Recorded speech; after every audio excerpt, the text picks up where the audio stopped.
Milk வந்து ரெடியா இருக்காது டெலிவரிக்கு அப்புறம். டெலிவரிக்கு அப்புறம் நம்ம குழந்தைக்கு ஃபீட் பண்றது வந்து ஒரு ஃப்ளூயிட், ஒரு லிக்விட். அது பேரு வந்து கொலோஸ்ட்ரம் அப்படின்னு சொல்றாங்க.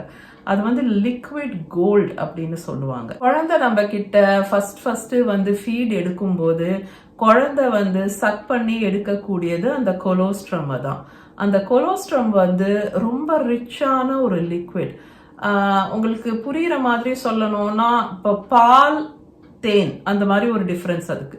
நீங்க வந்து பால் வந்து ஒரு கப்பு குடிச்சிடலாம், ஆனா நீங்க ஒரு கப் தேன் குடிக்க முடியாது, ரைட்? ஒரு ஸ்பூன் அளவு தேன் தான் உங்களால எடுத்துக்க முடியும் அட் அ டைம். ஸோ அந்த மாதிரி அந்த கொலோஸ்ட்ரம் அப்படிங்கிறது வந்து ஒரு ஸ்பூன் அளவுக்கே வந்து குழந்தைக்கு போருமானது. நீங்க வந்து பாலும் இல்லை ஒன்றும் இல்லை, சும்மா குழந்தை வந்து சக் பண்ணிட்டு இருக்காங்க, குழந்தைக்கு ஒண்ணுமே கிடைக்கல அப்படின்னு நீங்க தப்பா நினைக்காதீங்க. என்ன மாதிரி அப்படி கிடையாது. குழந்தைக்கு வந்து கொலோஸ்ட்ரம்